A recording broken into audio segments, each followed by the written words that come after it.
The Center for Innovation and Technology is offering you a golden opportunity to speak directly to your market at an affordable price. We also offer media training workshops, live streaming, documentary production, and events management. Get in touch with us today on the following numbers: +263 867 711 0290 or 0718 100 235. Don't forget to subscribe to our social media platforms. Like our Facebook page, Center for Innovation and Technology. Follow us on Twitter @SiteZW. And you can also check out our website, www.site.org.zw. Hello and welcome. This is the Breakfast Club. My name is Zenzele Ndebele and welcome to the show. The Center for Innovation and Technology is an organization that promotes dialogue, that promotes the use of technology to talk about the different things. And this past week we had an opportunity to attend a national Indaba on forced disappearances. Zimbabwe has a history of people who just disappear without trace. From 1980, in fact, way before independence, there are a number of people who disappeared and suspected to have taken by the Sadhu Scouts or the government of the day, and they were never heard of. During the war, a lot of people disappeared. After independence, during Kukuraundi, a lot of people disappeared, and up to now, they are not known what happened to them. And this has happened from 1980 up to today. People always disappear. We know the likes of Dzamara and many other people, Patrick Nabanyama, people just went without any trace. And the state has always not really accounted for these people. So this meeting was basically organized to discuss cases like this, to say, as Zimbabweans, what can we do to make sure that the government is held responsible for these people who just disappear. In this meeting, we know that they talked about the disappearance of Dzamara, Gukurahundi victims, and also what parents, relatives, and friends can do to try and trace and use the law to force the government to look into these cases. I hope this program will be very informative, and if you know anyone who disappeared in your family, you could also take lessons from this conference and do something about it. The issue of enforced disappearances is an issue that's very close to my heart. Today is my birthday.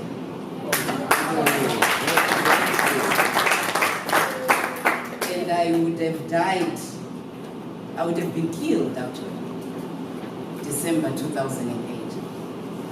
So I'm always thankful of the Lord's favor because I speak about what I saw and what I experienced.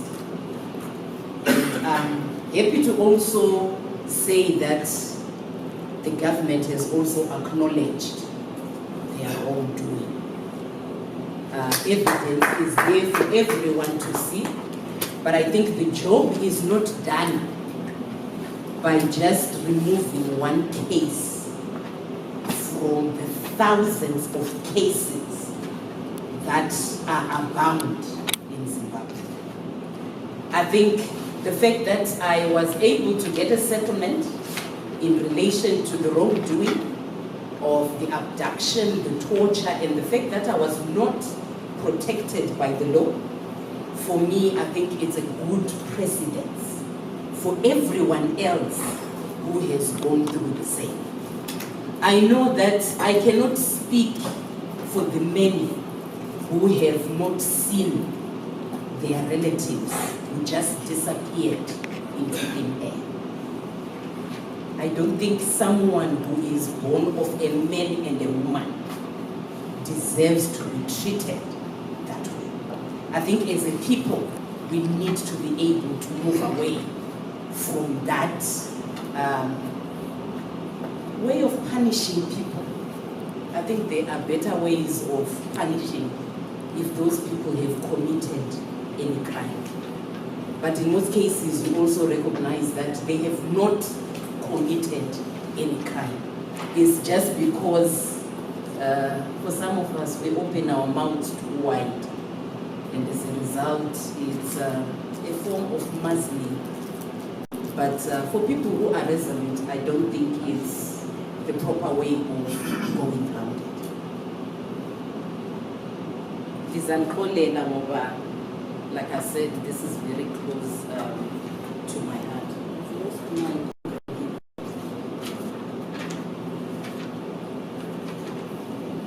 Thank you. I want to introduce my brother, and I think the case that Patson represents is an issue that still pains my heart, especially from the point of view of the 2 children that Itai left behind. I'm not even sure if I should say left behind or was made to leave behind. Nenyasha and Nokutela are still crying out for their father. And no one wants to really give information in terms of what happened to Itai. And Patson is Itai's brother. And you know Patson has been talking a lot about Itai's case, and we are going to hear from Patson at the moment the personal insights and perspectives from Patson.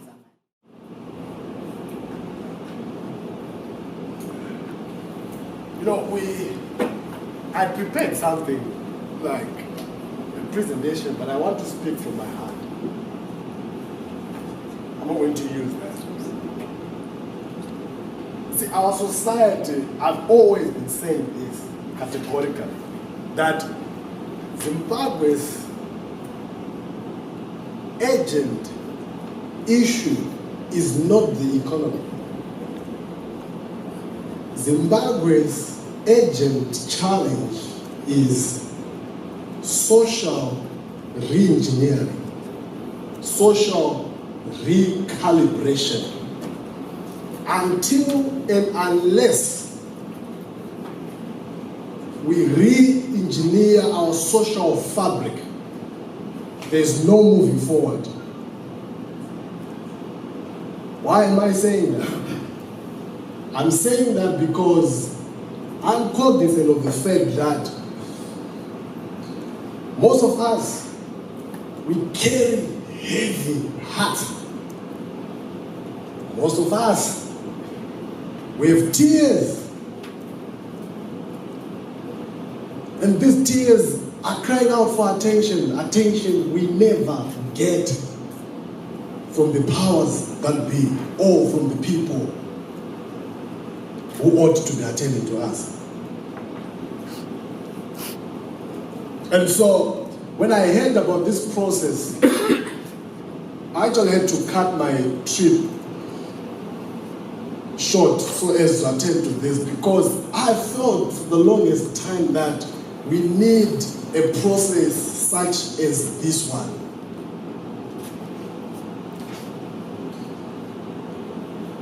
And like I said, until and unless we invoke a healing, a true healing process, there's no moving forward to talk about.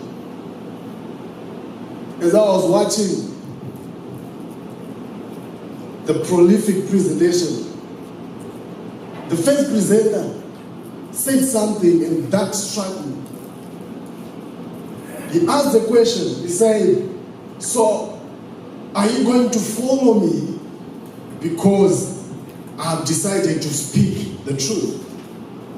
Are you also going to arrest me because I've decided to speak the truth?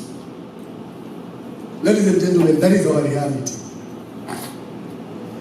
Just in 2016 alone, I was arrested more than 25 times. Yes, I made more than 100 court appearances. Yes, this happened in Zimbabwe. And guess what? The majority of the times it was because I chose to speak out. Not only that, I too was abducted for speaking out.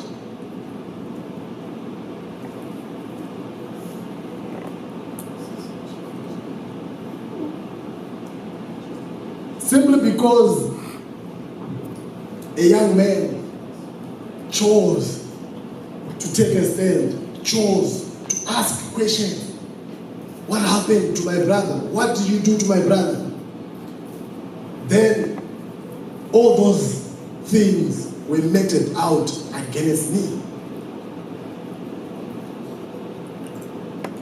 My brothers and my sisters, I'm sure that is not the Zimbabwe we want. And unless and until we attend to these issues, whatever we'll try and do to move this country forward, it's not going to work. It's not going to work. And so, in the process of fighting for justice, Itai was abducted on the 9th of March 2015. So it's 4 years since Itai's abduction. So many questions were asked.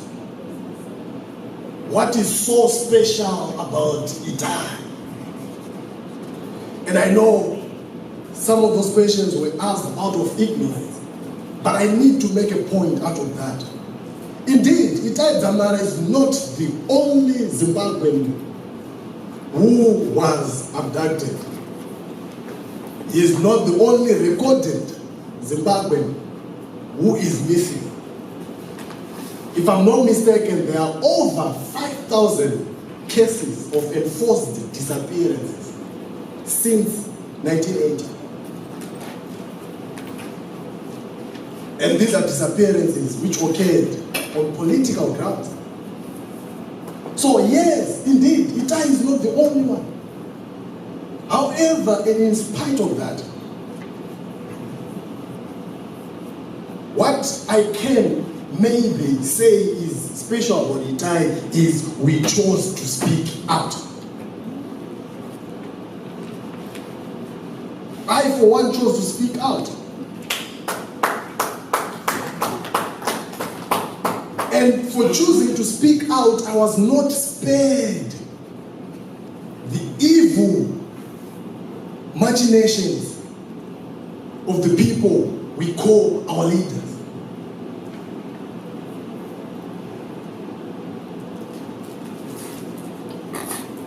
If it had not been for the Lord, I think scripture says that they would have swallowed us alive. They would have killed us. It's a testimony that we're still here and we can still testify like this. If it were not for the Lord. Now, I'm glad we have commissioners here from the National Reconciliation, and I can't even remember it because I'm sorry, but allow me to speak to you.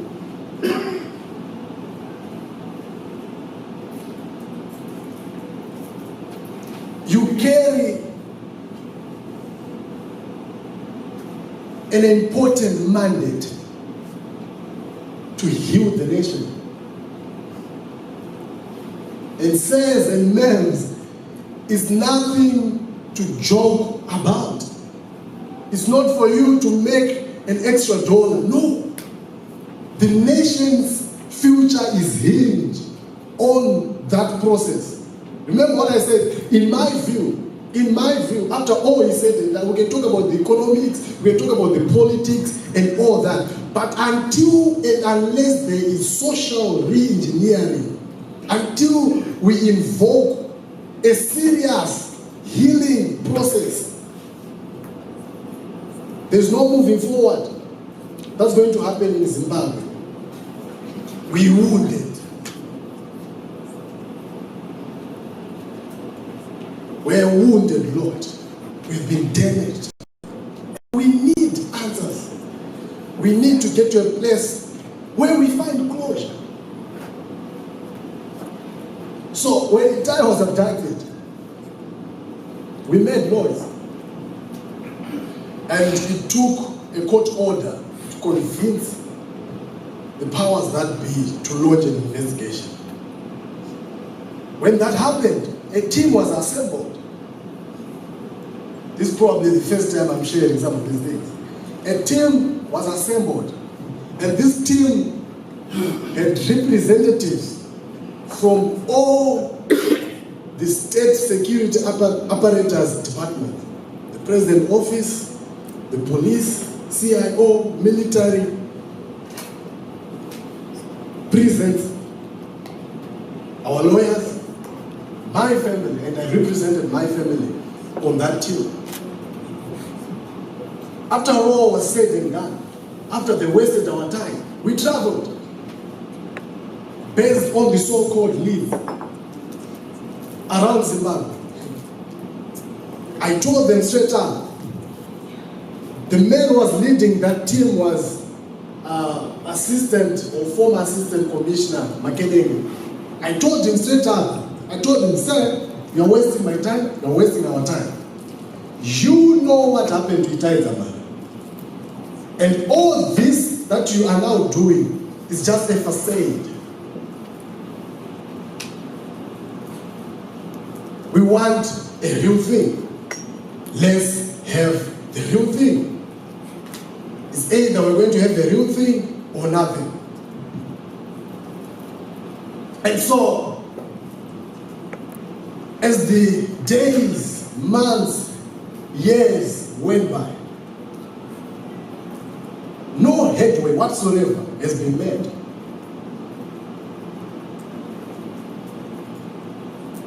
As far as trying to get answers regarding what transpired to Dzamara is concerned.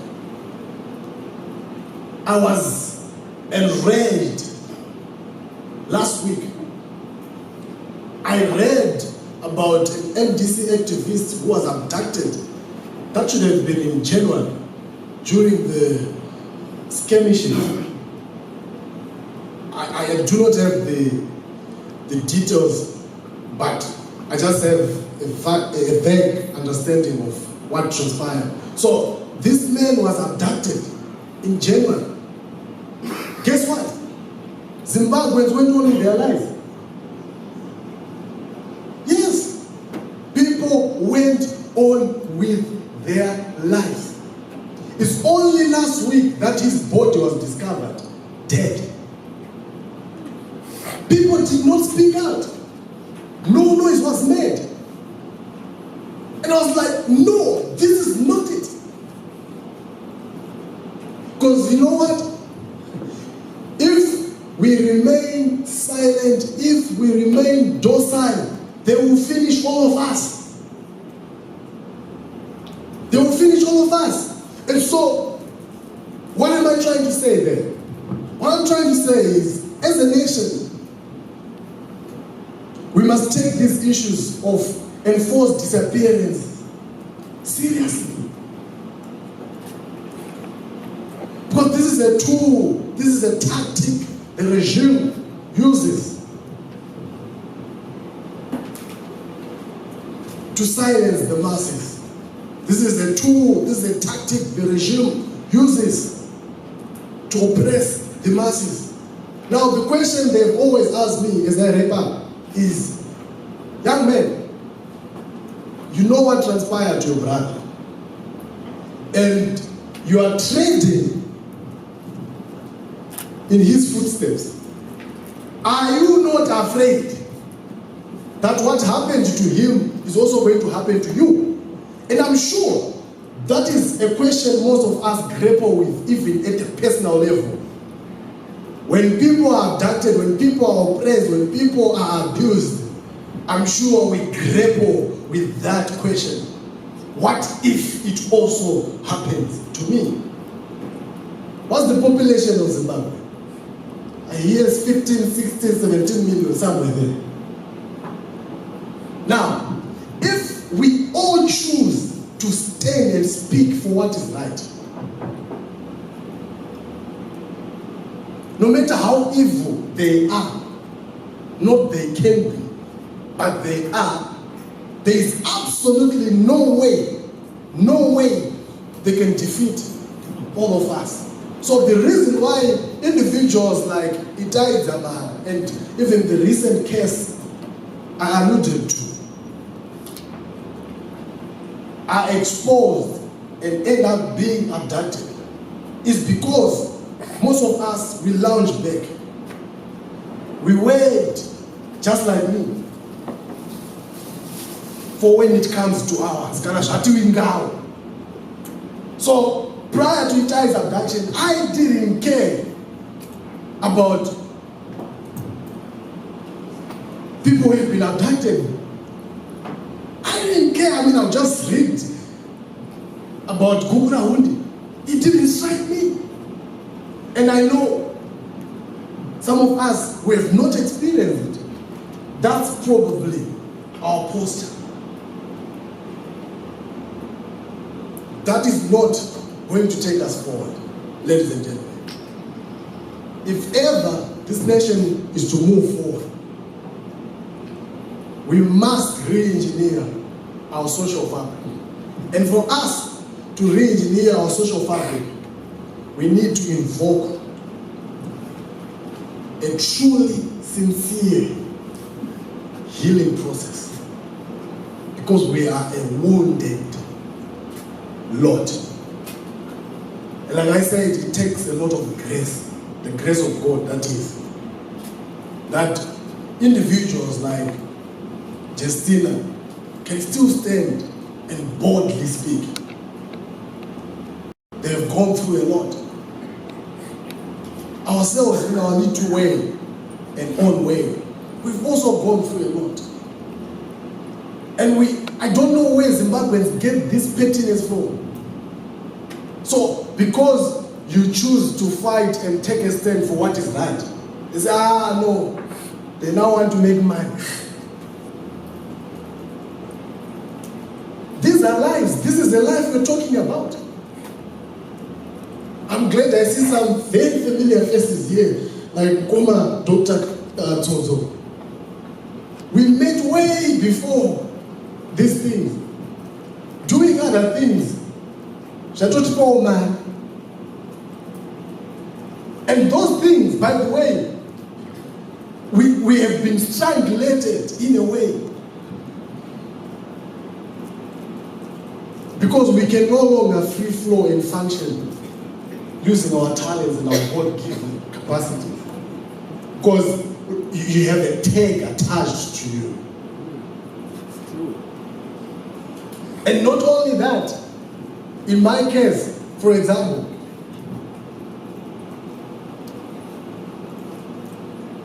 my sister Justina spoke about Itai's kids. I have that burden as well, to say, okay, what are these kids going to eat? And so, one hand is engaged, you're fighting the state at whatever level, or you try to get the state, but you also have issues to take care and deal with. And most people don't see that. We do not see that. And I know most victims here, you can attest to this as being a fact. You can identify with this. And so, in conclusion, what I want to say is, there is a scripture in the Bible. It should have been someone who was speaking to a king, and the person asked the king that if you remain, or told the king that if you remain silent, deliverance is going to emerge from another place. That was Esther speaking to Mordecai. If you remain silent, then deliverance is going to emerge from another place. I pray it shall not be said as thus about us, Zimbabweans. We're not going to remain silent. We have to speak. There's got to be closure. Kukura Hundi. There's got to be closure.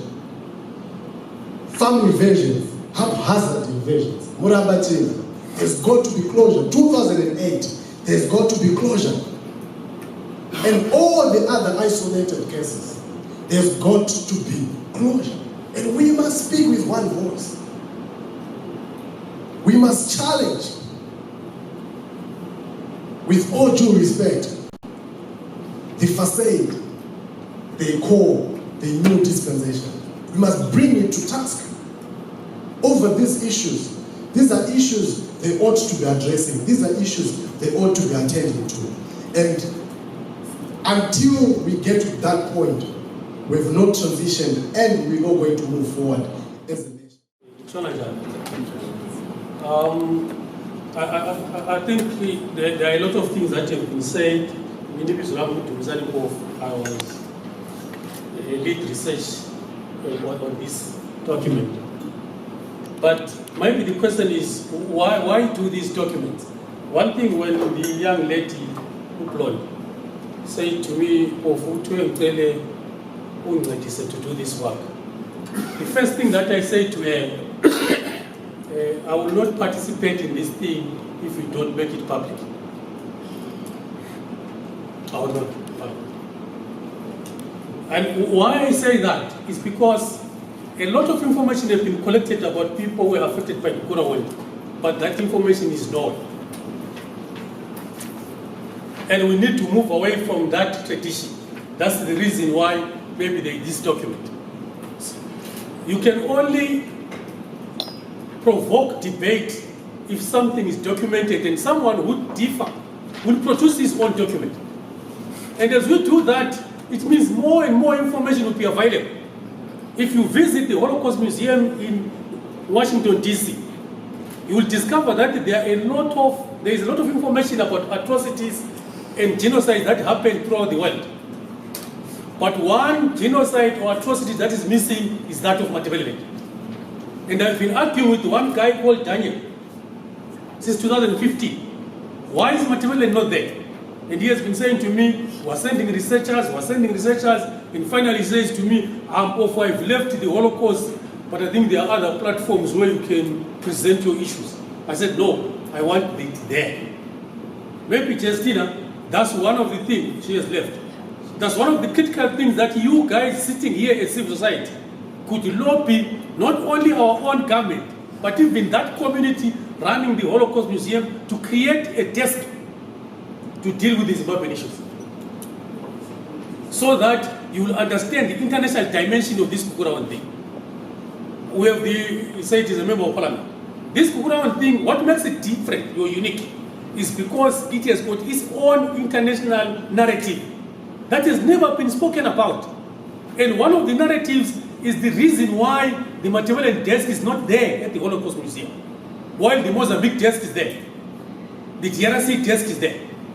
Some desk representing as little in terms of number as 200 atrocities. They are there. But where you guys are flighting 20,000, 30,000, that desk is not there. That's the international narrative that makes the Kukurawan issue complicated. But before I go into the compendium, let me again say, when people talk about cancelling people to speak out about Kukurawan, the first people to be cancelled are the elite. Forget about the victims. The victims are there and are prepared to tell their story.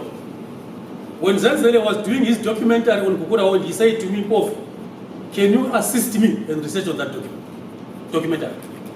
I said, okay, I'll do it. And one thing that I discovered is that the people are prepared to tell their story.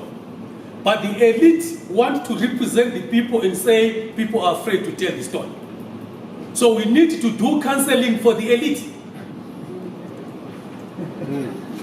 When I started to record, interview people about Kukurawan, it was 1991. I think it's over 20 years now.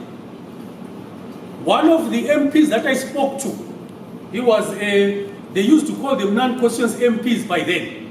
He used to call him MP Jigelele, Majes Babad. He kept on saying to me, Mpofu, I will not answer this question because it will disturb unity. I keep on returning to that interview. I think he said that more than 10 times. He kept on saying to me, look at unity. Look at unity. And when I classify Majes Baba now, I see him fitting into the group of the elite who decided not to talk about Kukurawood. That's the damage that we have done. Finally, this compendium will tell you a lot of things, small as it is. But I'll just pick 4 cases to give you an insight of what is there. When Blondie was doing this document, she was more interested on how people got adopted or how people went missing, but not really on what happened to the survivors, which I think in future she will go into those details and produce a bigger book or compendium. They say, Charlton, you are very correct. There is a lot that really needs to be done. If you listen to the stories of the people out there, let me pick one woman from Matopo, just 32 kilometers from Bulawayo. Her husband was kidnapped by the soldiers who first came. Marquis is correct, but it was well organized. First came in the morning, they visited them in the fields, they participated in weeding. There were 7 soldiers in a small truck. When they left in the afternoon, she even collected pumpkins and sweet reeds and some few maize cobs and gave them, and they went. And they remained believing they had one of the nicest armed people they have ever came across. At midnight, they came back and said, Baba, we forgot something. Because of the way they were nice in the morning, the old man had no reason not to open and meet them. That was the end of him. But she was a brave woman. Looked for the husband, 1986, not 2006. Went to trade court, went to KSZ, and she will tell you, Mpofu, when I moved into trade court, they will run away. And I say, why, Koko? That's what she will tell you. She said, someone will say, I'm going to the toilet, Mama. I have a meeting. Until in 1991, she was given a presumption of death certificate. She was not assisted by an NGO. She was not assisted by a lawyer. She was assisted by her desire to get answers. But what I'm driving at, after Mrs. Kosana got the presumption of death certificate, which is a requirement into this Missing Persons Act, the registrar up to today, as I speak here, refused to give her the death certificate.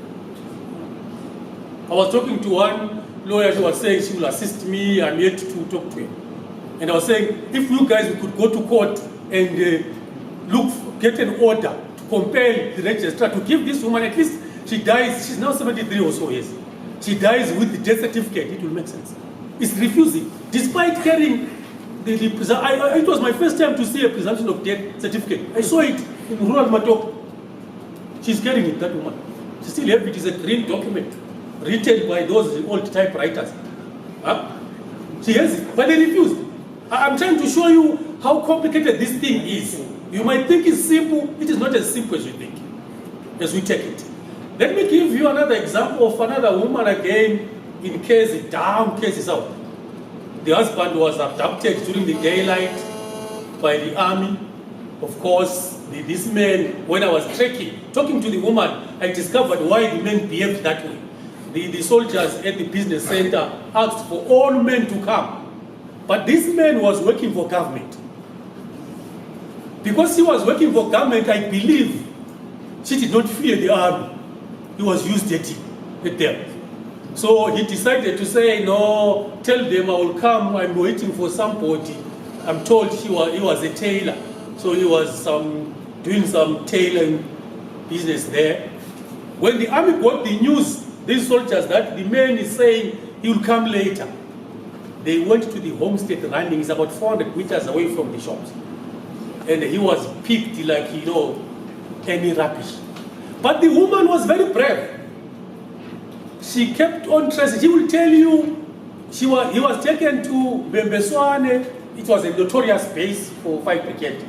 And she last heard about it when he was at Sontan. And she will even tell you, my husband did not go to Balago. He died at so time.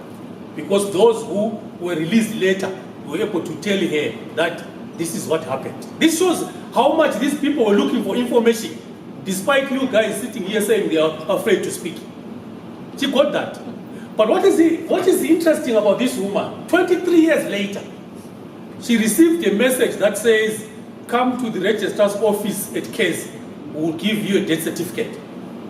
She got there because the children are in South Africa, and the grandchildren are in South Africa. She's only living with a few nephews and nieces. She got the document, then she got home. She tells the children, never touch this box, it has a document for your great-grandfather. When I got there, I don't know why she decided to be so friendly to me. Because when I say, Gogo, do you have anything that proves that Kulu was kidnapped? He says, I have a death certificate. I said, oh, okay, that's good. Can I see it? Then he instructed the child to bring a box, in a rural setup with a lot of dust. It has never been opened since 2006 when he got that death certificate. When I opened the death certificate, I said, but Gogo, it is written that the husband died on multiple injuries. But, she was so angry, which showed to me that in 2006, when she got the death certificate, she went home, put it nicely on a plastic paper, and put it on a bag and closed. It still looks new. She never showed it to anybody until I saw it. I started to explain to her, no, when it says multiple injuries, it means maybe wabeuka, maybe wawesihlahleni, maybe waganilwa ngabantu, akukade. The lady was so angry. She changed and spoke in Kalango. She says to me, this Kalango uyasizwa mfana. Ngathi angisizwa, ngathi ngabe uyasizwa ubo. Uyazi into lesifuna ngikhulume ngesiKhalango khathesi. And I promised her, I said to Zenzele when I speak Kalango, one day if you get fuel, you drive to Momalala. Kule nto eziningi ayifuna ukuzikhuluma ngesiKhalango, which mina I couldn't. You understand? This is how deep this Kukura, when complicated the issue is. Such that there are people who are given documents, some are not given, some are given documents, they are wrong. You still need to revisit that document. Imagine that woman now. She tells the children who were young, the grandchildren who were not born, as the doctor was saying that she was not born, that your grandfather was kidnapped on a daylight like this. But when the children who are now at school look at the death certificate, it says something else. The family itself is living in contradictions. And it is a government department that has done that. Uko kukhuluma isitori esinye, idocument ikhuluma isitori esinye. Abantwana bakhe abafundile balandela idocument. Sebeqalisa ukuphikisa ugogo. Ngokulamanga phela uthi ukhulu wafa ngokulimala. Do you see how terrible it is? I think you can, I'm not a psychologist. You know what I'm talking about. How complicated this thing could be when people are looking at this. Another woman who has a similar complications issue. I think he was talking about the dog there, someone polishing shoes, something like that. Let me give you another case. This woman, the husband was a zebra. I'm told he was based in Togo after integration. He left there, I think he was given days, they know these guys, duty, whatever, off-duty jail. I suspect they were following him. When they got to, it's a Gwandaville community just towards Gwanda at the edge of Matoko district. 2 days later, after arriving, they pounced on him. He was kidnapped, daylight, they beat him so badly and they force-marched him to a notorious base which was called Sofa area in the Gwanda side. The father to this guy tried to follow. When they got there, he was heavily beaten, he was told to go back. The guy was never seen up to today. This lady had 2 boys. One was 2 months old, the other one was 3 years old. The other 3-year-old boy, he gave him, this setup in rural areas, difficulties of getting birth certificate, and I'm asking the cousin to get the birth certificate on behalf of the boy, the child. Which means the child is no longer yours, documented. It's a moyo and you are off. After some time, the woman says, no, I can't donate this other one again. Because all of them will be documented as if they are not my children. persistently went to Kezi. I will be very clear on that one. Went to Kezi, and after about 18 years, they say to her, "You have been coming here, what's your problem?" She said, "No, my husband disappeared." He said, "No, bring death certificate, without it we cannot assist you," and stuff like that. She says one day, someone says, "What's the name of your husband?" You get it, he tells them, "My husband was so-and-so." He says the man goes to another office, come back, she remembers his, biscuit boxes, Arinera. Says someone was carrying that box with full of IDs. And that box was emptied in front of her, and they said, "Check your husband's ID." Ndebele and Kezi is 400 kilometers apart. She found the ID. I think, Lord, is it here? If you read this compendium, you'll find it. She found the ID. And then they say to her, "Oh, you're lucky, so you can proceed and get this birth certificate for your child." This is someone who disappeared in 1984. This is 2005. You still instruct that person to use that ID to collect a birth certificate. What it means now is that the guy is alive. I think we have lawyers here who can agree with me. If you use that document to collect that birth certificate, he is alive. But I'm coming to your issue now. She says to me, "Oh, I carry this ID." Because the man said, after finishing with the ID, you bring it back. She says she took the ID, you know how women does it in one area, put it on the wrist here, and she ran away. Because she had a birth certificate for the child, she has this ID, put it here, disappeared. She still has the ID. She says at times I forget to carry my ID and carry his ID.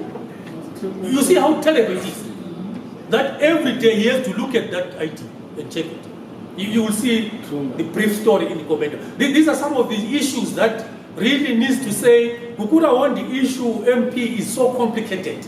Government institutions in different formats, in different systems, one way or the other found themselves collaborating to do a wrong thing.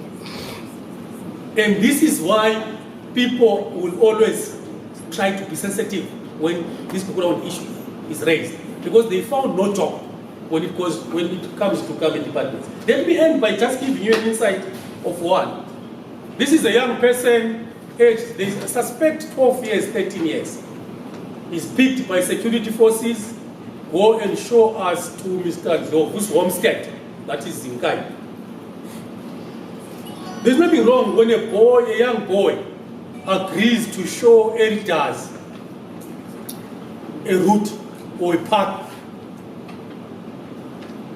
They take the boy, takes them to that place. When he gets there, they kidnap that Mr. Ndlovu. He was a treasurer for Zapa, I think it was a golden resident. The boy never returned. But then you start to ask yourself, well, why didn't they say, at least you have shown us, go back?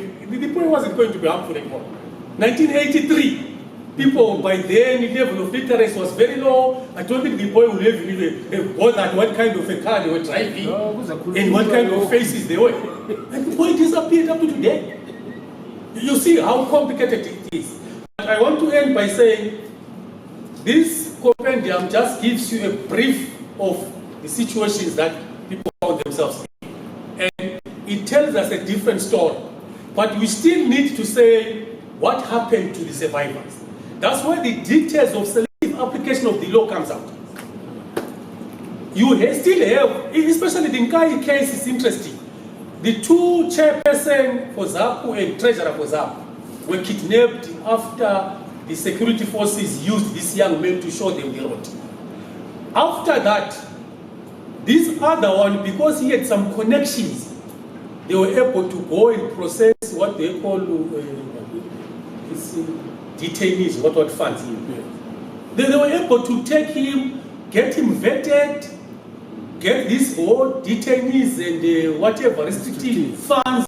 They are getting paid today. But these people, someone was a treasurer, someone was a chairperson. They proceed. These are the breaches. These are the problems that you are likely to face. It's giving us that insight. But let me end by saying it is very important that CSOs maybe learn from what Habakkuk has been doing Zenzele and his site or Asake, whatever, that they are doing to keep the stories of the people alive. Because the people who are fed to speak about these stories are the elite. I want to repeat that. The elite are the ones who, on behalf of the victims, are afraid to speak. I can give you an example who is not in this compendium.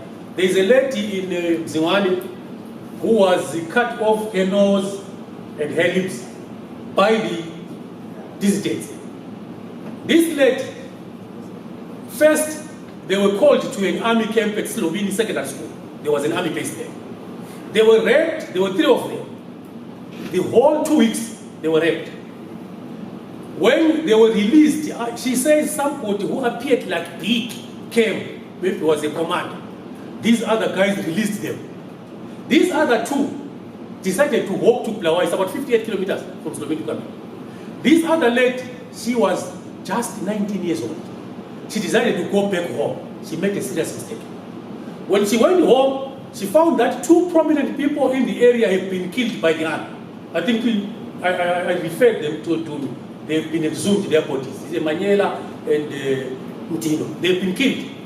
When she got there, people believed strongly that Manyela and Mtino were killed because this gang sold them out in the army.